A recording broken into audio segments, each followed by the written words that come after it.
जय हिंद. नमस्कार. मी कर्नल तुषार घाटे. लष्करामधून 20 वर्ष सेवा करून मी 3 वर्षापूर्वी सेवानिवृत्ती घेतली आणि सध्या मी सेंद्रिय शेती आणि सौर ऊर्जा या 2 क्षेत्रामध्ये काम करतो. माझी स्वतःची पिलीव ह्या माझ्या जन्मगावी शेती आहे आणि तसेच मी कामशेतमध्येही शेती करतो. सर्वात प्रथम आपल्या सगळ्यांना बुद्ध जयंतीच्या खूप खूप शुभेच्छा. आता पुढील 45 मिनिटांमध्ये आपण करोनानंतरची कृषी क्षेत्रातील आव्हाने आणि संधी या विषयावरती चर्चा करणार आहोत. ही चर्चा करत असताना आपण मला आणि माझ्या सहकाऱ्यांना ही शेती करत असताना आलेले अनुभव याची जोड देत देत आपण ही चर्चा पुढे नेणार आहोत. ही चर्चा आपण बेसिकली 3 भागामध्ये डिवाइड केलेली आहे. पहिल्या भागामध्ये आपण शेतीची पार्श्वभूमी आणि सद्य परिस्थिती याचा आढावा घेऊ.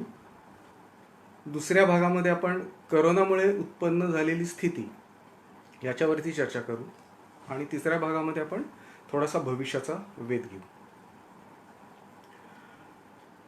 जेव्हा मनुष्य या पृथ्वी तलावरती जन्माला आला तेव्हापासून त्याला अन्नाची गरज भासू लागली आणि जेव्हापासून त्याला अन्नाची गरज भासू लागली तेव्हापासून शेती उदयास आली.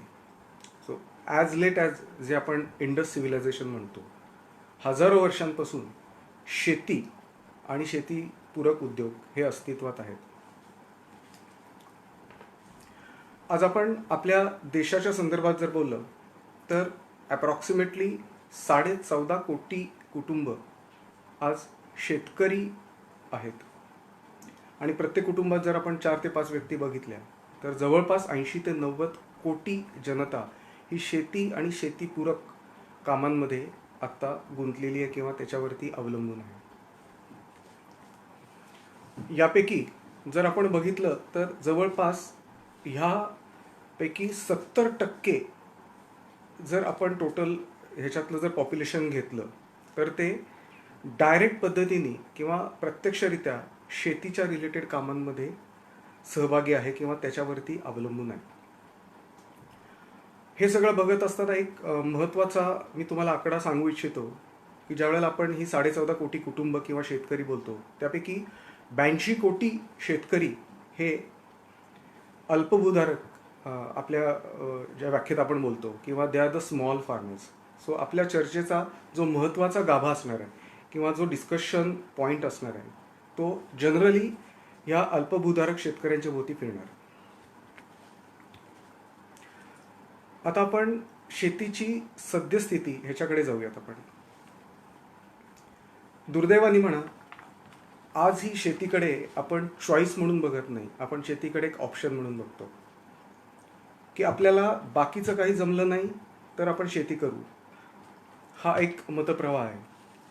मी पिलीवसारख्या एका छोट्या खेडेगावात जन्मलो, तिथेच माझं शिक्षण झालं, तिथेच वाढलो. त्यामुळे ग्रामीण भागातील जो एक कनेक्ट आहे किंवा जी विचारधारा आहे त्याच्याशी मी बऱ्यापैकी अवगत आहे. त्यामुळे हे पॉईंट मी मांडताना I say it with my on experience. So generally लोकांची हीच विचारधारा असते की शेती हे शक्यतो जर आपल्याला नोकरीधंदा जमला नाही, बाकीचं काही जमलं नाही तर मुलाला आणि बाकीच्यांना आपण सांगतो की तू शेती कर म्हणून. म्हणजे आजही व्हाईट कॉलर याच्याकडे जास्तीत जास्त लोकांचा कल आहे. आणि हे काय तर आज थोड्या प्रमाणात का होईना व्हाईट कॉलर जॉबमध्ये त्याला 4 पैसे मिळतात महिन्याकाठी. दुसरी गोष्ट त्याला सो कॉल्ड अर्बनायझेशनशी कनेक्ट होता येतं. जर तो व्हाईट कॉलर जॉबमध्ये नोकरीसाठी छोट्या शहरात किंवा मोठ्या शहरात मेट्रोजमध्ये गेला तर आज त्याला तिथे काम करायला लागल्यामुळे तिथे त्याला सो कॉल्ड एक प्रतिष्ठा आणि कम्फर्ट झोन मिळतो. हे सगळं जे घडतंय त्याच्या मागे सुद्धा काही कारणं आहेत. त्यातली जी महत्त्वाची कारणं आहेत त्यातलं एक जे सर्वात महत्त्वाचं कारण आहे ते शेती हे क्षेत्र आजही भारतामध्ये असंघटित आहे. We are unorganised sector. जर आपण वेगवेगळे उद्योग बघितले, वाहन उद्योग बघा किंवा आज तुम्ही जसं ऑटोमोबाईल इंडस्ट्री म्हणतोय किंवा आज कपड्यांचा उद्योग बघा किंवा दुसरे कुठलेही उद्योग बघा, आज त्याच्यामध्ये हे उद्योग आहेत त्याच्यामध्ये त्यांचं जे संघटन आहे हे अतिशय मजबूत आहे. त्यांच्या ज्या काही अडीअडचणी आहेत ते सरकारकडे अतिशय प्रभावीपणाने मांडतात आणि त्याच्यावरती त्यांना सोल्युशन्स पण मिळतात. पण आपल्या देशाची डेमोग्राफी बघता हे क्षेत्र आजही संघटित नाही आहे, ही खूप मोठी शोकांतिका आहे. दुसरा महत्त्वाचा प्रॉब्लेम म्हणजे आज भारताची एकंदरीत भारताचं जर आपण क्षेत्रफळ बघितलं आणि हवामानाची विविधता बघितली तर त्याच्यामध्ये आज भारतीय शेती ही जास्तीत जास्त हवामानावरती अवलंबून आहे. So it's nature dependent. So even if आपण जरी विचार केला की आज ह्या पर्टिक्युलर सीझनमध्ये एक पर्टिक्युलर मी पीक लावेन तरीसुद्धा आपलं प्लॅनिंग आणि प्रत्यक्ष निसर्ग ह्याच्याशी सांगड घालणं हे खूप अवघड जातं. तिसऱ्या पॉईंटला डिसएडव्हान्टेज म्हणणार नाही, पण एक चॅलेंजिंग पॉईंट जो आहे तो आजही शेतीमाल किंवा त्याची विक्री ही मॅक्सिमम दलालाच्या हातात आहे किंवा ट्रेडरच्या हातात आहे. शेतकरी खूप कष्टाने आपला शेतीमाल बनवून बाजारात आणतो, परंतु त्याला डायरेक्ट 1 to 1 कस्टमरना मिळाले नाही. शेवटी त्याला he has to go to the trader आणि त्यामुळे त्याला जे मॅक्सिमम त्याच्यामधून जे उत्पन्नाचा जे रिटर्न मिळाला पाहिजे ते त्या प्रमाणात मिळत नाही आणि त्याच्या जो उत्पन्नाचा मॅक्सिमम जो भाग आहे तो ट्रेडर घेऊन जातो. त्याचबरोबर अजून काही मुद्दे आहेत. त्यातला एक मुद्दा म्हणजे की शेतीमध्ये आजही ज्या प्रमाणात सुशिक्षित वर्ग यायला पाहिजे किंवा मी सुशिक्षित वर्गापेक्षा सुद्धा टेक्नोक्रॅट्स यायला पाहिजे ते आजही त्या प्रमाणात येत नाहीत. ऑफकोर्स ह्याच्यामध्ये सुरुवात झालेली आहे. खूप काही चांगली लोक ह्याच्यामध्ये ॲज अ पॅशन किंवा ॲज अ चॉईस म्हणून आज ह्याच्यात उतरत आहेत, परंतु we have to have a long way in this particular thing. त्याचबरोबर शेतीमध्ये जी टेक्नॉलॉजी यायला पाहिजे किंवा टेक्नॉलॉजीचा जो वापर झाला पाहिजे तो आजही होत नाही आहे. सो हे जे काही पॉईंट आहेत त्याच्यामुळे भारतीय शेती ही आजही प्रोफेशनलिझमकडे न जाता जास्तीत जास्त ती इमोशनवरती अवलंबून आहे. म्हणजे आज शेती करताना आपण जास्तीत जास्त शेती ही इमोशननी करतो की जी इमोशनच्या बरोबर प्रोफेशनलिझमनी सुद्धा केली पाहिजे. सो पहिल्या भागामध्ये आपण हे काही मुद्दे डिस्कस केले की शेतीची पार्श्वभूमी आणि सध्याची परिस्थिती. आता आपण कोरोनामुळे निर्माण झालेली स्थिती ह्या महत्त्वाच्या मुद्द्याकडे वळूया. कोरोनामुळे निर्माण झालेला हा जो काळ आहे किंवा ही जी स्थिती आहे ह्याला आपण परत 3 भागांमध्ये डिवाईड करू. पहिला जो भाग आहे तो हे पहिले 6 महिने. दुसरा जो आहे तो त्याच्यानंतर येणारा 1 ते 1.5 वर्ष आणि तिसरा जो भाग आहे तो म्हणजे त्याच्यानंतर लोकांची बदललेली मानसिकता. पहिला जो आहे तो साधारणपणे कोरोनाचा हा प्रभाव विषाणूचा जे दुष्परिणाम आहेत ते आपल्याला मार्चपासून जाणवू लागले. सो मार्च, एप्रिल, मे, जून, जुलै, ऑगस्टपर्यंतची जी स्थिती आहे त्याच्यात जनरली आपण काय बघतोय की आपल्याला जरी आवडलं नाही आवडलं तरी आज ऑलमोस्ट संपूर्ण देश हा लॉकडाऊनमध्ये, आपल्याला बाहेर पडता येत नाही, आपली शेतीविषयक कामं करता येत नाही. जरी ही दुर्दैवी गोष्ट असली, संकटाची गोष्ट असली तरी आज त्याला नाईलाज आहे आणि त्याच्याशिवाय आज दुसरा पर्याय नाही आपल्याला. आता ह्या पर्टिक्युलर 6 महिन्यांविषयी जर बोलायचं झालं तर परत आपण जे मगाशी म्हणालो की 82% जे अल्पभूधारक शेतकरी आहेत आपण त्यांच्या अनुषंगाने आपण हे सगळं बोलूया. हे जर आपण बघितलं तर आज हा जो 82% शेतकरी आहे, छोटा शेतकरी आहे, तो ह्या 6 महिन्यांमध्ये कसा सफर होत आहे. मॅक्सिमम जर आपण बघितलं तर त्याचं जे उत्पन्न आहे ते मुख्यत्वे भाजीपाला, फळभाज्या, दूध विक्री, थोड्याफार प्रमाणात काही भागांमध्ये फुलांची विक्री, अशा पद्धतीने त्याला जे उत्पन्न मिळतं त्याच्यावरती त्याचा जो उदरनिर्वाह आहे तो चालतो. परंतु लॉकडाऊनमुळे या सगळ्याच गोष्टी सध्या पूर्णपणाने अडकल्यात. आज त्याचा माल शेतामध्ये उभा आहे, पण लॉकडाऊनमुळे आज ट्रान्सपोर्टेशन फॅसिलिटी अवेलेबल नाही आहे, मार्केट्स बंद आहेत आणि फायदा जरी घेणारा दलाल होता पूर्वी तो आज दलालसुद्धा आज अवेलेबल नाही आहे, रादर ट्रेडर अवेलेबल नाही आहे आणि त्याच्यामुळे त्याचा शेतीमाल हा जागेवरतीच पडून आहे आणि तो बाजारात विकला जात नाही आहे, त्याच्यामुळे त्याला उत्पन्न मिळत नाही. तर हा सगळा जो माल आहे हा नाशवंत माल आहे आणि नाशवंत माल स्टोअर करण्याची मोठ्या प्रमाणात वेअरहाऊसची जी फॅसिलिटी आहे ती आज ह्या छोट्या शेतकऱ्याकडे नाही आहे. त्यामुळे ह्या मालाचं जे वेस्टेज आहे ते खूप जास्त प्रमाणात होतं. बरं, हे सगळं चाललेलं असताना जरी त्याला उत्पन्न मिळत नसेल तरी त्याचा जो रिकरिंग एक्सपेंडिचर आहे तो चालूच आहे. आज त्यांनी मळ्यामध्ये एखादा गडी ठेवला असेल, एखादं कुटुंब ठेवलं असेल, त्याचा पगार. त्याचबरोबर गायींसाठी असणारा चारा, विजेचं बिल, शेतामध्ये खुरपायला बायका येतात त्यांचा पगार, ह्या सगळ्या ज्या गोष्टी आहेत त्या माल जरी विकला गेला नाही तरी हा जो रिकरिंग एक्सपेन्स प्लस त्याच्या घराचं स्वतःचा खर्च, आजार, कपडे लागते, हा तर खर्च त्याचा दर महिन्याचा चालूच आहे. त्यामुळे आत्ता हे एक मोठं आसमानी संकट आलेलं आहे.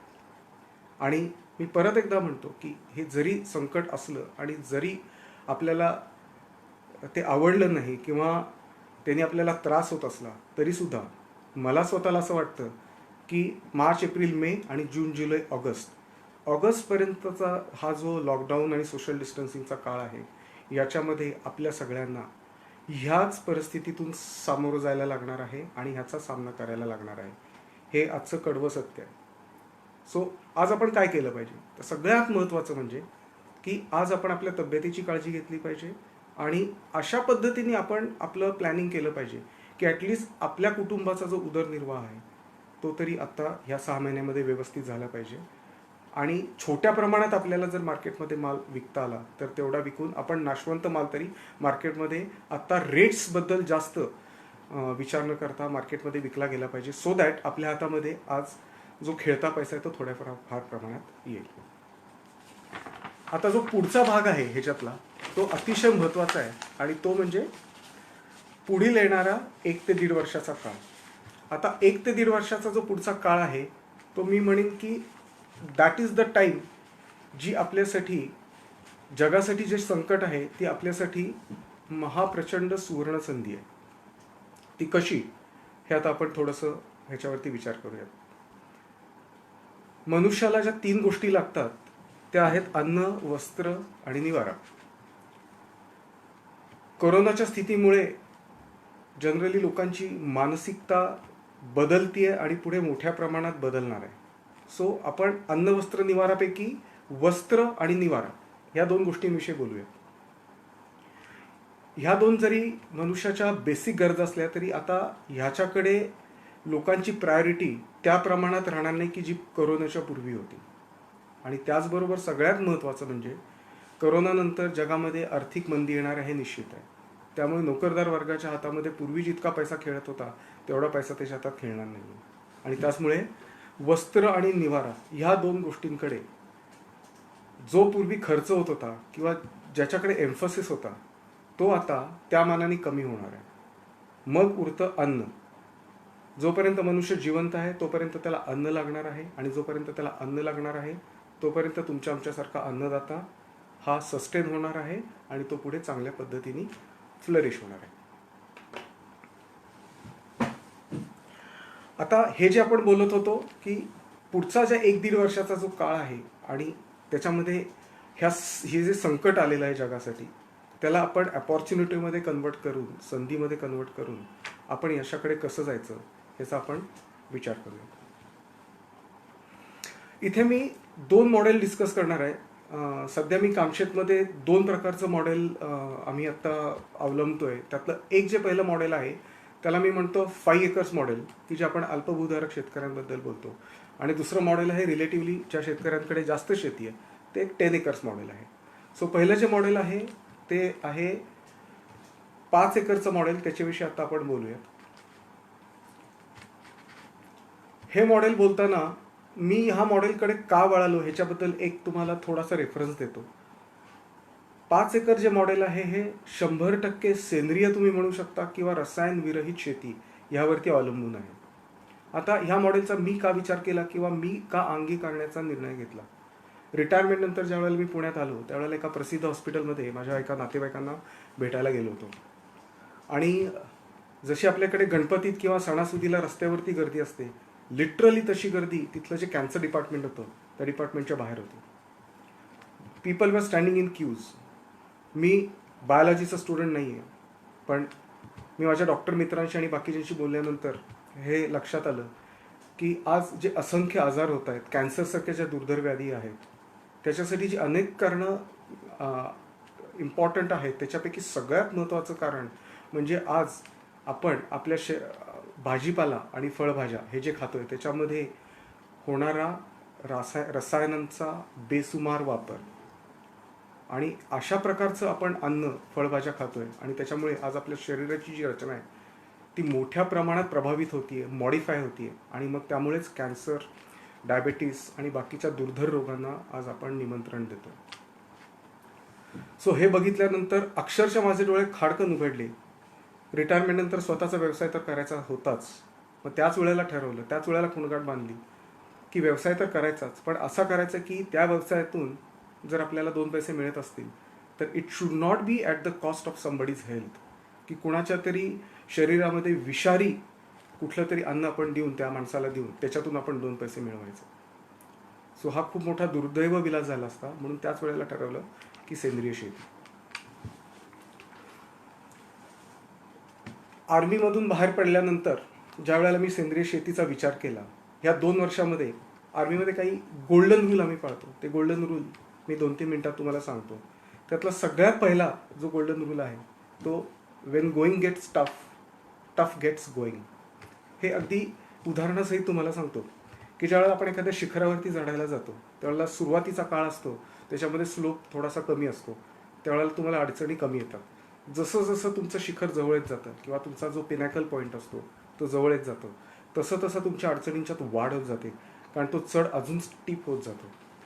त्याच वेळेला आपण धीर सोडायचं नाही आणि एवढं लक्षात ठेवायचं की तुमची जर संकट वाढत गेली, खूप जास्त वाढत गेली, तर एवढं निश्चित आहे की त्याच्यानंतर तुमचं येणारं जे यशाचं शिखर आहे ते तुम्ही जवळ, यू आर अप्रोचिंग दॅट.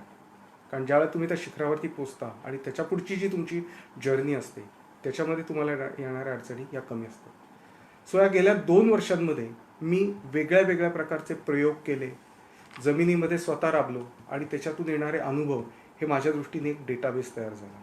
आणि हे सगळं करत असताना आज मी नक्कीच हे सांगू शकतो की ह्या ज्या अडचणी येत गेल्या त्याच्यानंतर माझ्या दृष्टीने माझा आज हा जो तयार झालेला डेटाबेस आहे किंवा तयार झालेला किंवा हा जो निर्माण झालेला एक थोडाफार आत्मविश्वास आहे, हेच आज मी समजतो माझ्यासाठी यश आहे.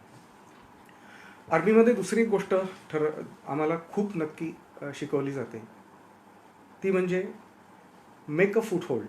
ज्या वेळेला लष्करामध्ये कुठलाही अटॅक होतो किंवा ज्या वेळेला ऑपरेशनमध्ये सैन्य जातं त्यावेळेला शत्रू पक्षाच्या प्रदेशामध्ये आपण ज्या वेळेला दाखल होतो त्यावेळेला पूर्णच्या पूर्ण शत्रू प्रदेश हा आपण जिंकत नाही. त्याच्यामध्ये we call it as a foothold. ज्यावेळेला शत्रूच्या प्रदेशात आपण दाखल होतो त्यावेळेला एक फूट होल्ड आपण बनवणं फार महत्त्वाचं असतं. आणि हाच गोल्डन रूल मला वाटतं आपल्या शेतीच्या संदर्भामध्ये खूप उपयोगी आहे. तो फूटहोल्ड आपण आपल्या ह्या 5 एकरमध्ये कसा बनवायचा त्याच्याविषयी सुद्धा आपण थोडंसं बोलूया. आणि तिसरी महत्त्वाची गोष्ट म्हणजे 1 फूट ऑलवेज ऑन ग्राउंड. म्हणजे तुम्ही कितीही प्रगती करत पुढे गेलात तरीसुद्धा सगळ्यात महत्त्वाचं म्हणजे की तुमचा एक पाय हा कायम जमिनीवरती राहायला पाहिजे. म्हणजे तुम्ही कुठल्याही क्षेत्रात झेप घ्यायला जाता किंवा ग्रामीण भागात त्याला आपण म्हणतो की उडी मारतो, त्यावेळेला सुद्धा आपला एक पाय जमिनीवरती पाहिजे. एक छोटं आपलं ग्रामीण भागातलं उदाहरण आहे. आपण ग्रामीण भागात सगळे राहिलेलो आहोत, बहुसंख्य लोक. आपल्याला पोहायला ज्या वेळेला शिकवलं जातं त्यावेळेला आपल्याला विहिरीत सोडतात आणि आपल्या कमरेला कासरा बांधला जातो, उडी टाकतो आपण. आणि पोहत असताना जर बुडायची वेळ आली तर आपल्याला एवढं नक्की माहिती असतं की आपली वडीलधारी मंडळी मागे आहेत आणि आपल्या कमरेला कासरा आहे. आपल्याला पोहता जरी आलं नाही तरी तो आपल्याला बुडून नक्कीच देणार नाही. सो ही जी पर्टिक्युलर गोष्ट आहे ही तुम्ही अगदी नक्की लक्षात ठेवा की 1 फूट ऑलवेज ऑन ग्राउंड. मी 2 वर्ष शेतीत अनुभव घेतला, पण माझे शेतकरी मित्र आहेत, सहकारी आहेत जे हे सगळेजण हा व्हिडिओ बघतात, तर तुम्ही सर्वजण ऑलरेडी शेतीत आहात, तर तुम्हाला मे बी असा ह्या 2 वर्षाचा वेळ वाया घालवण्याची गरज नाही, कारण you are already into that. आता ह्या 5 एकर विषय आपण बोलूयात की how we can go about it. आणि आत्ता जी मी बोलतोय हे माझ्या स्वतःच्या 2 वर्षाचा जो काही छोटा मोठा माझा अनुभव ऑन फील्ड एक्सपिरियन्स आहे त्याच्यावरूनच मी आता हे जे मॉडेल आहे हे प्रपोज करतो. 5 एकरमध्ये जनरली आपण एक गोष्ट करू शकतो, कारण रादर मी ती इम्प्लिमेंट केलेली आहे किंवा त्या प्रोसेसमध्ये आहे असं म्हणू शकतो. त्याच्यातला 1 ते 1.5 एकर जो भाग आहे त्याच्यामध्ये तुम्ही नक्की कुठल्याही फळबागेसाठी तो एरिया तुम्ही डेडिकेट करा. माझा पिलीव म्हणून जो भाग आहे सोलापूर जिल्ह्यातला त्याच्यासाठी किंवा त्या भागातले जे शेतकरी असतील तर मी त्यांना नक्की सुचवेल, आपल्याकडे लिंबाची बाग असते किंवा आपण त्याला लिंबोणीची बाग म्हणतो. सो 1 ते 1.5 एकर हे जे क्षेत्र आहे त्याच्यामध्ये तुम्ही 100, 150, 200 झाडं तुम्ही लिंबोणीची लावा. त्याच्यातनं होणारे सगळ्यात महत्त्वाचे 2 फायदे असे आहेत की तुम्हाला काही जरी झालं, आज दुष्काळ पडला, जास्त पाऊस पडला, मार्केट रेट पडला नाही पडला, तरी हे जी तुमची 1-1.5 एकरची जी फळबाग आहे, ती फळबाग बेशक तुम्ही स्वतः त्याची विक्री न करता बागवानाला द्या किंवा एखाद्या ट्रेडरला द्या, पण तुम्हाला एवढं नक्की माहिती आहे की प्रत्येक सीझनमध्ये वर्षाकाठी तुम्हाला त्याच्यानंतर एक अश्योर्ड उत्पन्न मिळतं. एक मोठा तुम्हाला हिशोब सांगतो की जर तुम्ही लिंबोणीची बाग लावली 1 ते दीड एकरमध्ये साधारणपणाने, तर तुम्हाला दरवर्षी तुम्ही स्वतः कुठलाही खर्च न करता पाणी सोडून मिनिमम तुम्हाला 1.5 लाख रुपये, 1.5 ते 2.5 लाख रुपयाचं उत्पन्न तुम्ही अगदी आरामात एक्सपेक्ट करू शकता. आज ग्रामीण भागामध्ये 1.5 ते 2.5 लाखाचं उत्पन्न याचा अर्थ होतो की तुम्ही जो गडी कामाला ठेवला आहे, तुमचं विजेचं बिल आणि जो तुमचा रिकरिंग एक्सपेंडिचर आहे, तो मोठ्या प्रमाणात ह्या 1.5 एकरमधून भागवला जाईल. आणि तुम्ही स्वतः का करू नका त्याच्या विक्रीचं नियोजन, कारण त्याच्यामध्ये तुम्ही अडकून राहाल. सो ही गोष्ट करताना तुम्ही 1.5 एकर जे आहे, जे आपण मगाशी बोललो की 1 फूट ऑलवेज ऑन ग्राउंड, हे तुम्हाला नक्की. सो 5 एकरपैकी आपण 1.5 एकर ठेवली फळबागांसाठी. हे झालं सोलापूरसारख्या भागांसाठी. So depending upon your topography, तुमचा रिजन जो आहे त्याप्रमाणे तुम्ही कुठलीही फळबाग निवडू शकता. कोकणात असाल तर तुम्ही काजू, आंबा निवडा, चिक्कूची बाग निवडा. So it's up to you आणि तुमच्या भागातलं जे क्लायमेट आहे, पण त्या पद्धतीने तुम्ही हे एक डेडिकेटेड भाग नक्की ठेवा. त्याच्यानंतर पुढचं जे प्लॅनिंग आहे त्याच्यामध्ये 1 एकर अजून जे आहे पुढचं, त्याच्यामध्ये अर्धा एकरसाठी तुम्ही शेडनेट ऑब्लिक पॉलिनेट और तुमचं पॉली हाऊस, ह्यापैकी कुठली एक गोष्ट तुम्ही अर्धा एकरवरती नक्की प्लॅन केली पाहिजे. ती का ते आपण पुढे बोलूयातच. आणि अर्धा एकरवरती तुमचं ओपन व्हेजिटेबल आणि फ्रूट व्हेजिटेबल फार्मिंग ह्याच्यासाठी तुम्ही अर्धा+अर्धा अशी 1 एकर जागा तुम्ही नक्की डेडिकेट करा. आता ह्याच्यामधून आपण उत्पन्न कसं मिळवू शकतो? अगेन माझा स्वतःचा जो गेल्या 2 वर्षातला अनुभव आहे त्याच्यावरून मी नक्कीच ही गोष्ट तुम्हाला आकड्यांसहित शेअर करू शकतो. हा जो आपल्याकडे अर्धा+अर्धा एकरचा जो भाग आहे, ज्यातला अर्धा एकर आपण शेडनेट ऑब्लिक पॉली हाऊस म्हणतोय आणि अर्धा एकर ओपन फार्मिंग आहे, हा भाग वापरून तुम्ही मिनिमम म्हणतोय, तुम्ही मिनिमम 50 कुटुंबांसाठी वर्षभर भाजीपाला प्रोव्हाइड करू शकता. आता हे कसं? आत्ताचा हा महिना आहे, हा मे महिना आहे. समजा तुम्ही मे महिन्यामध्ये तुमच्याकडे पॉली हाऊस आहे, त्याच्यामध्ये तुम्ही भाजीपाला लावला, तर जून, जुलै, ऑगस्ट हा पावसाळ्याचा काळ असतो जिथे भाजीपाला मिळत नाही लोकांना. सो त्या काळामध्ये जर तुम्हाला शहरामध्ये भाजीपाला मिळत नसेल आणि तुमच्या पॉली हाऊसमधून तुम्ही जर ह्या 50 कुटुंबांना भाजीपाला देऊ शकला, तर it will be a great thing for you and for the customer also. It will be a great achievement. ज्या वेळेला तुमचा आपला पावसाळा संपेल, त्याच्यानंतर तुम्ही आरामात बाहेरचं जे अर्धा एकर आहे त्याच्यावरती मोठ्या प्रमाणात अजून बाकीचा भाजीपाला जो तुमचा ओपन फार्मिंगमध्ये आणि ओपन क्लायमेटमध्ये येऊ शकतो, त्याच्यासाठी उरलेला अर्धा एकर तुम्ही वापरू शकता. आता ह्याच्यासाठी लागणारं खर्चाचं नियोजन, पाण्याचं नियोजन आणि उत्पन्नाचा भाग, ह्याच्याविषयी थोडीशी चर्चा करूया. 50 कुटुंब एक आम्ही जनरली सर्वे केला, सर्वे पण केला आणि आम्ही ऑन ग्राउंड भाजीपाला विकून आम्ही स्वतः अनुभव पण घेतला. त्याच्यातून एक लक्षात आलं की एक जी न्यूक्लिअर फॅमिली आपण म्हणतो, 4 जणांचं कुटुंब, ते दर आठवड्याला सर्वसाधारणपणे आठवड्यातून आपण जर त्यांना 2दा भाजीपाला प्रोव्हाइड केला, तर आठवड्यातून ते 500 रुपयाचा भाजीपाला अगदी आरामात घेतात. सो एक कुटुंब एका आठवड्यात 500 रुपयाचा भाजीपाला म्हणजे महिन्याकाठी तो 2000 रुपयाचा भाजीपाला मार्केटमधून घेतो. आपण आता 50 कुटुंबांच्या विषयी बोलतोय. आपल्याकडे जर 50 कुटुंब आहेत आणि दर महिन्याला 2000 रुपयाचा जर भाजीपाला जात असेल, तर मिनिमम तुम्ही 1 लाख रुपयाचं उत्पन्न याच्यातून एक्सपेक्ट करू शकता, 50 कुटुंब जर तुमच्याकडे असतील तर. या तुम्हाला करायचं काय? आठवड्यातून 2 दिवस ठरवायचे. तुम्ही सोमवार ठरवू शकता, बुधवार ठरवू शकता. ही जी कुटुंब आहेत यांच्याशी तुम्ही आधीच टायअप करून घ्यायचं आहे की तुम्हाला हा भाजीपाला आम्ही प्रोव्हाइड करू आणि त्या पद्धतीने शेतातून सकाळपासून तेवढाच भाजीपाला काढायचा आपल्याला, त्याचं शेतातच वर्गीकरण करायचं आहे, चांगल्या प्रतीचं उत्कृष्ट क्वालिटीचं पॅकिंग करायचं आहे, सेग्रिगेशन करायचं आहे आणि तिथून तो ट्रान्सपोर्टेशननी त्या सोसायटीमध्ये द्यायचं आहे. आता जे आपण 50 कुटुंब बोलतोय, एक आपण इथलंच उदाहरण घेऊयात पुण्यातलं, कारण कामशेतमधली जी शेती आहे मावळ भागातली, तिथून पुन्हा अगदी 1 तासाच्या अंतरावरती आहे. सो एका मजल्यावरती पुण्यामध्ये एका इमारतीमध्ये 4 फ्लॅट्स असतात आणि 10 ते 12 मजली कुठलीही इमारत असते साधारणपणे. सो तुम्ही एक जरी इमारत धरली तरी त्याच्यात तुम्हाला 50 कुटुंब मिळतील. So transporting your vegetables and food grains and fruits from your farms to a customer is a very very simple thing and it is doable. आठवड्यातून तुम्हाला 2दा त्याला डिलिव्हरी द्यायची. हे जर आपण साध्य करू शकलो तर एका महिन्यामध्ये आपल्याला जे मिळणार उत्पन्न आहे सरासरी ते 1 लाख रुपयाचं उत्पन्न आहे. माझा स्वतःचा असा अनुभव आहे की जनरली तुम्हाला 30% ह्याच्यामध्ये इनपुट कॉस्ट येते. सो आपण असं धरू की 1 लाखपैकी 30,000 रुपये तुम्हाला बी बियाणं आहे, तुमचं शेतीसाठी लागणारे इनपुट्स आहेत, काढण्यासाठी ज्या वेळेला आपण लेबर एम्प्लॉय करतो किंवा पॅकिंग मटेरियल आहे त्याचा खर्च, हा जर आपण धरला तर 30,000 रुपये तुमचं उत्पन्नापैकी त्याच्यातला भाग गेला. ज्या वेळेला आपण अर्धा एकर जर आपल्याला शेडनेट लावायचं असेल तर अप्रॉक्सिमेटली आपल्याला 10 ते 12 लाख रुपयाचा खर्च येतो. आणि याच्यामध्ये आपण सरकारी योजनांविषयी बोलूच. अतिशय प्रभावी सरकारी योजना सध्या आपल्यासाठी अवेलेबल आहेत.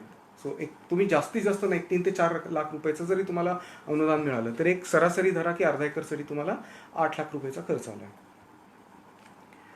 तुमचा 30,000 रुपये दर महिन्याचा इनपुट खर्च झाला. तुम्ही 20,000 रुपये दर महिन्याचे काढून ठेवा.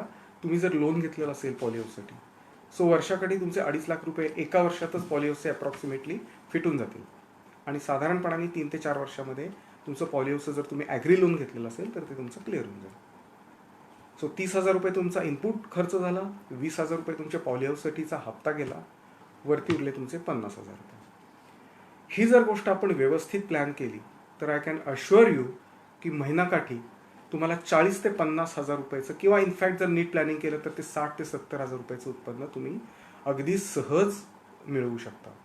मी एक बेस फिगर जी धरली आहे ती 50,000 रुपयाची. असं जर आपण बघितलं तर वर्षाकाठी आपलं जे उत्पन्न आहे ते आपण कमीत कमी 6 लाख रुपयाचं मिळवू शकतो. आणि ह्याच्यामध्ये एक अल्पभूधारक शेतकरी किंवा ज्याच्याकडे 5 एकर शेती आहे तो शेतकरी अतिशय सुखाने आणि समाधानाने आपलं गुजराण करू शकतो. हे करत असताना महिलांचा सहभाग ही अतिशय महत्त्वाची गोष्ट आहे. आज महिला पुरुषांइतक्याच त्या शिकलेल्या आहेत, जागरूक आहेत. सो ज्यावेळेला आपल्याला कस्टमरचा ज्यावेळेला फीडबॅक घ्यायचा आहे किंवा कस्टमरची जी मॅनेजमेंट आहे किंवा पॅकिंगच्या ज्या गोष्टी करायच्या त्याच्यामध्ये जास्तीत जास्त महिलांचा सहभाग आपण करून घ्या. आणि हा करून घेतल्यामुळे आपल्याला बाहेरून अननेसेसरी जी मदत लागणार आहे आणि त्याच्यासाठी जे पैसे खर्च होणार आहेत ते मोठ्या प्रमाणामध्ये कमी होतील. सो आता आपण बघितलं की आपण 1.5 एकरमध्ये आता फळबाग लावलेली आहे. 1 एकरमध्ये आता आपण पॉली हाऊस आणि ओपन फार्मिंगचं नियोजन केलं आहे. आता ह्याच्यामध्ये अजून एक मुद्दा सांगायचा राहिला म्हणजे पाण्याचं नियोजन. आम्ही जे अर्धा एकर पॉली हाऊस जे बनवलेलं होतं त्याच्यामध्ये साधारणपणाने आम्ही पाण्याची व्यवस्था कुंडीच्या हिशोबाने बघितली होती, पॉट सिस्टमनी. सो असं लक्षात आलं की एका दिवसात एका झाडाला जास्तीत जास्त 600 ते 700 मिलीलिटर, साधारण अर्धा लिटर प्लस एवढंच फक्त पाणी लागतं. अर्थात हे जे कॅल्क्युलेशन आहे 100% ड्रिप इरिगेशनवरती अवलंबून आहे. सो हे जर आपण केलं तर आम्ही जो हिशोब काढला त्या प्रकारे पॉलिहाऊसमध्ये आपल्याला अख्ख्या महिन्यासाठी जास्तीत जास्त 25,000 लिटर पाणी लागतं. आणि ओपन फार्मिंगसाठी इव्हॅपोरेशन होतं म्हणून अजून एक 5-10,000 लिटर जास्त धरा, एक जास्तीत जास्त 30,000 लिटर पाणी लागतं. सो पूर्ण महिन्यासाठी 1 एकरमध्ये तुमचं ड्रिप इरिगेशन असेल तर तुमच्या फळभाज्यांसाठी आणि या बाकीच्या सगळ्या पिका तिथल्या 1 एकरसाठी तुम्हाला जास्तीत जास्त 50,000 लिटर पाणी लागतं. सो असं जर बघितलं तर रोजची पाण्याची तुम्हाला जी गरज आहे ती 1700 लिटरपेक्षा जास्त नाही आहे जर नियोजन केलं तर. आणि ही जी गोष्ट मी बोलतोय ही मी गेल्या 2 वर्षाच्या स्वतःच्या अनुभवावरून तुमच्याशी शेअर करतो. सो 1 एकरमध्ये आता आपण भाजीपाला लावला पॉली हाऊस आणि ओपन फार्मिंगमध्ये. त्याच्यानंतर अर्धा एकरचं जे क्षेत्र आहे ते तुमची विहीर आहे, तुमचं घर आहे, गोठा आहे, ह्याच्यासाठी तुमचं वापरलं गेलं. नक्की गोठा आपल्याकडे पाहिजे ज्याच्यामध्ये मिनिमम 2 गायी पाहिजेत. आता माझ्याकडे 2 गायी आणि त्याच्याचबरोबर 2 आपण ग्रामीण भागात ज्याला वासरं म्हणतो ती वासरं आहेत माझ्याकडे, 2 खोंडा आहेत 2. त्याचा उपयोग म्हणजे आपल्याला त्याच्यातून शेण मिळतं, जीवामृत मिळतं आणि हा आपल्याला फर्टिलायझर इनपुट म्हणून अतिशय प्रभावीपणे वापरता येतं. त्याच्यासाठी लागणारं जे खाद्य आहे, आता मी काय केलेलं आहे हे जे आपण फळबागेचं बोलतोय तर आमच्याकडे आता आंब्याची जी बाग आहे त्या आंब्याच्या बागेमध्येच आत्ता आम्ही त्याच्यासाठी लागणार कडवळ आणि बाकीचं जे चार आहे तिची आम्ही ऑलरेडी लागवड केलेली. सो ह्याच्यासाठी जे इनपुट कॉस्ट लागतं ह्या गाईसाठी ते मिनिमल झालं. सो आत्ता आपली टोटल 3 एकर शेती 5 एकर पैकी वापरली गेली. आता ह्याच्यानंतर शिल्लक राहते आपल्याकडे ती 2 एकर शेती. आता ही जी 2 एकर शेती आहे, ही जी 2 एकर शेती आहे ह्याला मी एक वेगळंच नाव दिलेलं आहे, ज्याला मी म्हणतो की जॅकपॉट क्रॉप. सो ह्याच्याविषयी आपण नंतर थोडंसं बोलूयात. माझा स्वतःचा अनुभव मी तुम्हाला शेअर करतो. 2 एकरमध्ये मी सुरुवातीलाच काय केलं, आता हे माझं 3रं वर्ष आहे. मी पहिल्याच वर्षी कलिंगडाची लागवड केली. मला त्यातलं ज्ञान फारसं नव्हतं, पण मी लोकांना विचारून आणि 4 ठिकाणी व्हिजिट्स करून ही गोष्ट केली. मी टोटल 3 सीझन घेतले. पहिल्या सीझनमध्ये मला कलिंगडामध्ये अतिशय चांगलं यश आलं. कलिंगडाचं पीक खूप छान आलं, त्याची प्रत चांगली आली आणि it was a great success. Second इयरमध्ये असं झालं की माझ्या स्वतःच्या चुकीमुळे, मल्चिंग चुकल्यामुळे मला गवत काढायला उशीर झाला आणि ऑलमोस्ट माझं कलिंगडाचं पीक वाया गेलं. 3ऱ्या सीझनमध्ये, आत्ताचा जो सीझन आहे त्याच्यामध्ये परत अजून एक मला नुकसान कसं झालं की बाजारपेठ अवेलेबल नव्हती आणि त्याच वेळेला चिकटा हा रोग मावळ भागामध्ये आला, त्यामुळे कलिंगडाचं नुकसान झालं. पण ही जी गोष्ट मी केली ही 5 एकरवरती केली नव्हती, ही मी उरलेल्या 2 एकरवरती केली होती. सो आपण मोठे मोठे तौरपर असं एक लक्षात घेऊयात की ह्याला आपण जॅकपॉट क्रॉप असं म्हणून हे 2 एकरची जी शेती आहे ती आपण एअरमार्क करूया. आणि असं धरून चला की 3 सीझन किंवा 3 वर्षापैकी एका वर्षात तुम्हाला त्याच्यातून फायदा मिळेल. बाकीचे 2 तुमचे जे सीझन आहे त्याच्यामधून फक्त तुमचा इनपुटचा खर्च जरी गेला तरी चालेल. सो आता हे ओव्हरऑल जर आपण सगळं गणित बघितलं 5 एकरचं, तर आपल्या शेतीचा खर्च 1.5 एकरच्या फळबागेतून आपण त्याची काळजी घेतलेली आहे. आपल्याला जे मेन उत्पन्न मिळणार आहे ते आपण पॉली हाऊस आणि ओपन फार्मिंगमधून घेतो. आणि त्याचबरोबर 2 एकरचं जे क्षेत्र आहे ज्याला आपण फौजी भाषेत म्हणतो की that is available for you to play around. So त्याच्यामध्ये आपण ह्या सगळ्या गोष्टी नवीन नवीन प्रयोग करू शकतो. आणि कधीही ज्या वेळेला आपल्याला एखादी गोष्ट आपल्या प्लॅनिंगच्या पुढे फायदा पाहिजे असतो त्यावेळेला आपल्याला थोड्याफार प्रमाणात रिस्क घेतली पाहिजे. पण ही risk again 1 foot on ground, बाकीच्या 2 गोष्टी ज्या आपल्या आहेत ह्या शुअरिटीमध्ये ठेवूनच त्याच्यानंतर आपण ही रिस्क घेतली पाहिजे पुढच्या ज्या 2 एकरची आहेत. कलिंगड आहे, कलिंगडाचं जर आपण गणित बघितलं तर 2 एकरमध्ये माझा स्वतःचा असा अनुभव आहे की जर चांगल्या प्रकारचं पीक आलं तर लोकांनी 100 टनपर्यंत उत्पन्न काढले. आपण 80 टन जरी उत्पन्न धरलं आणि साधारण मार्केटमध्ये 10 ते 11 रुपयांनी जरी तुम्हाला रेट मिळाला तरी 3 वर्षातून तुम्हाला जर एक जरी स्पाईक मिळाला तरी 3 महिन्यामध्ये तुम्हाला 10 लाख रुपयाचं उत्पन्न अश्युअर्ड मिळू शकतं. सो मी कलिंगडाचा एक प्रयोग केला. तुम्ही दुसरा कुठलाही करू शकता. तुम्ही भेंडी लावू शकता किंवा तुम्ही अजून दुसरा कांदा लावू शकता. सो ह्या गोष्टी तुम्ही करू शकता. सो मला असं वाटतं की 5 एकरचं जे मॉडेल आहे हे आपण अतिशय व्यवस्थित प्लॅन केलं पाहिजे आणि हे इम्प्लिमेंट केलं पाहिजे. आणि इट्स अ रॉबस्ट मॉडेल. ह्याच्यामध्ये प्लस मायनस येतील, पण त्याच्याचबरोबर एंड ऑफ द डे ह्याच्यातून आपल्याला नक्की सक्सेस मिळेल. दुसरं जे मॉडेल आम्ही ट्राय करतोय, अगदी आपल्याकडे जास्त वेळ नाही आहे, 1 मिनिटात त्याच्याविषयी बोलूया. 10 एकरचं जे मॉडेल आहे त्याच्यामध्ये आम्ही 3 क्रॉप सिस्टम ही पद्धत आत्ता आपण अवलंबतोय. त्याच्यामध्ये आम्ही प्लॅन केलेलं आहे मावळ भागामध्ये खूप जास्ती पाऊस पडतो. सो पहिलं जे पीक असणार आहे ते तांदूळच असणार आहे आणि पुढची 2 जी पिकं आहेत ती आम्ही कांद्याची प्लॅन केलेली आहे. आणि ह्याच्यामध्ये आम्ही अगेन हाच ह्याच्यामध्ये मुद्दा ठेवलेला आहे की 3 क्रॉप सिस्टमपैकी असं धरूयात की एक जे पीक आहे ते निसर्गामुळे किंवा तुमच्या स्वतःच्या चुकीमुळे किंवा कशामुळे एक तुमचं अख्खं पीक वॉशआउट झालं, नो प्रॉब्लेम. दुसरं जे पीक आहे ॲटलिस्ट दुसऱ्या पिकातून तुम्हाला तुमचा जो खर्च आहे वर्षाचा तो निघाला. You are at 0, at least you are not at minus. आणि तिसरं जे तुमचं क्रॉप आहे ते तुम्हाला फायदा मिळून जाईल. तुमचं जर नियोजन व्यवस्थित असेल तर 3 पैकी मे बी हे पॉसिबल होऊ शकतं की तुम्हाला तिन्हीच्या तिन्ही पिकंही चांगली निघतील आणि तुम्हाला मोठ्या प्रमाणात त्याच्यातून फायदा होऊ शकेल. आता हे सगळं आपण ज्या वेळेला बघितलं त्याच्यानंतर आता आपण भविष्य, तिसरा जो टप्पा आहे भविष्याकडे वाटचाल. ह्या 1 ते 1.5 वर्षामध्ये आपण ह्या 5 एकरच्या मॉडेलविषयी बोललो. आता इथून पुढे काय होणार आहे, जो ग्राहक आहे आता तो कोरोनाचा हा जो संसर्ग आहे किंवा हा जो विषाणू आहे तो पुढे काही वर्ष राहणार आहे जोपर्यंत वॅक्सिन येत नाही.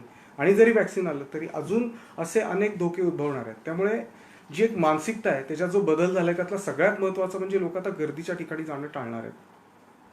दुसरी गोष्ट अशी होणार आहे की लोकांना आता हेल्दी फूड पाहिजे.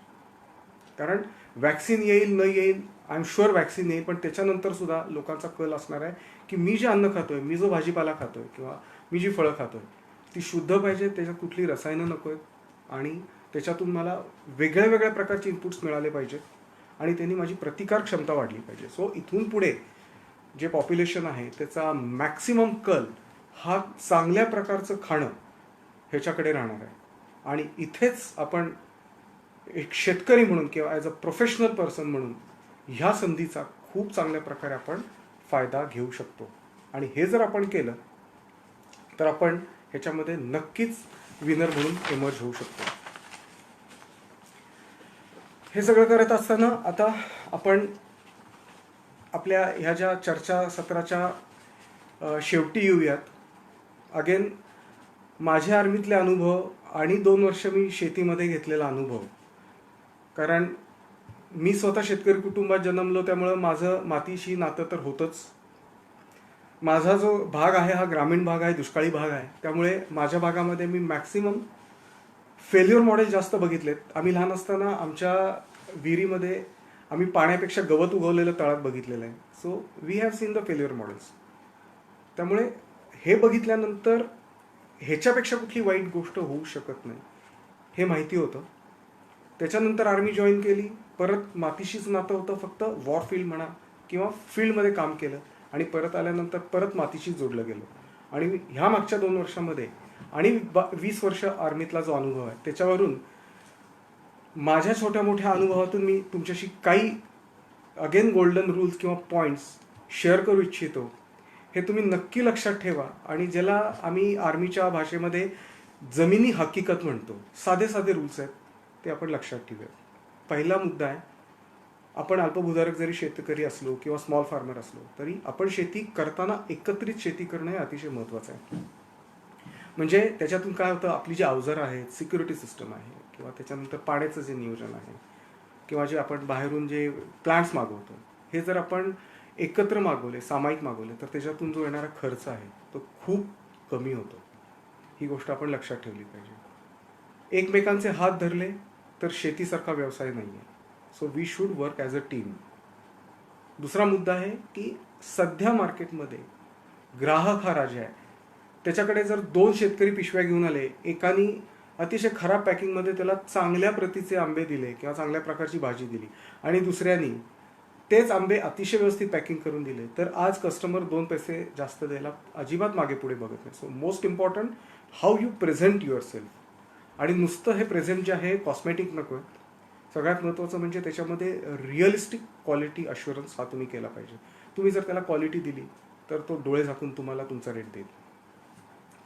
तिसरी गोष्ट अतिशय महत्त्वाची आहे, ज्यावेळेला आपण इथे सेंद्रिय शेतीबद्दल बोलतोय किंवा रसायन विरहित शेतीबद्दल बोलतोय, तुमचं सर्टिफिकेशन तर होईलच, पण सर्टिफिकेशन झाल्यानंतर सुद्धा जे सर्टिफिकेशन झालं आहे त्याच पद्धतीचं आपण उत्पादन करणं ही आपल्यावरती असणारी महत्त्वाची जबाबदारी आहे.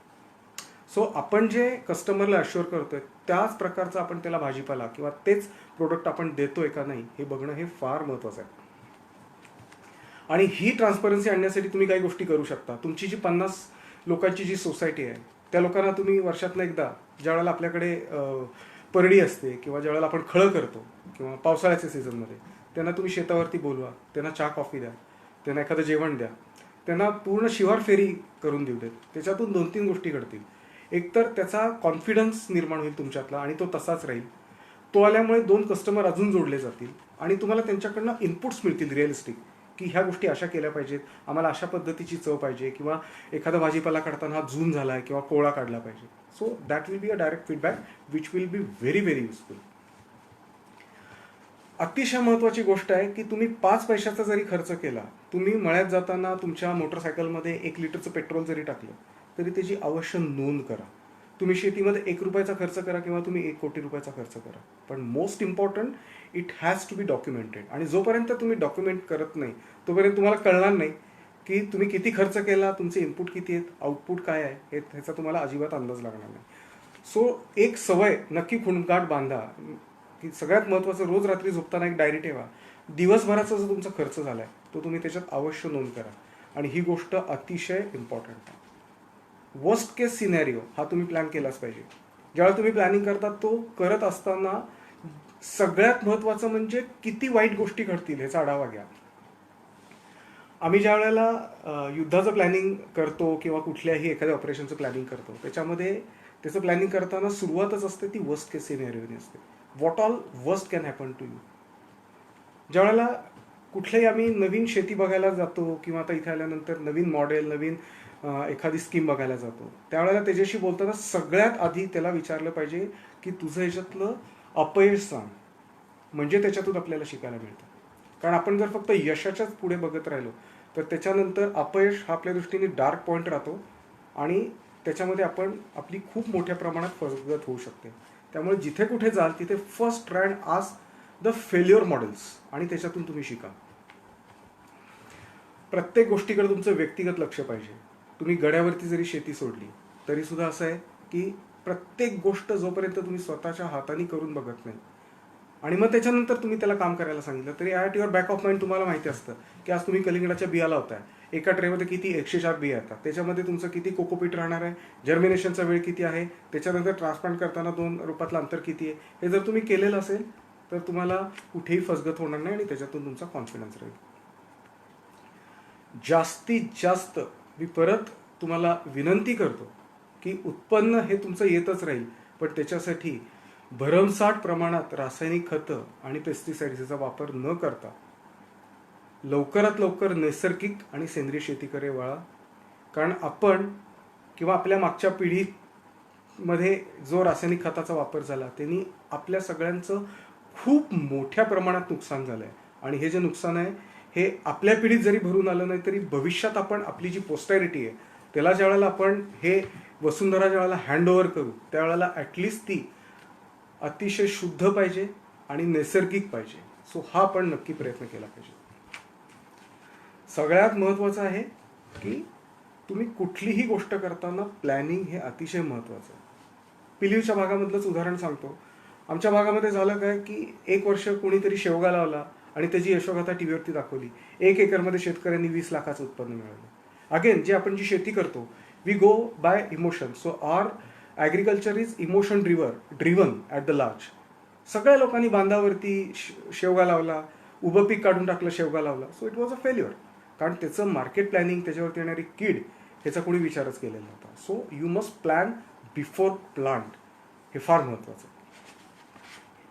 अजून एक महत्त्वाची गोष्ट आहे म्हणजे हे धरून चाला की भविष्यामध्ये तुम्हाला मळ्यात काम करायला लेबर मिळणार नाही.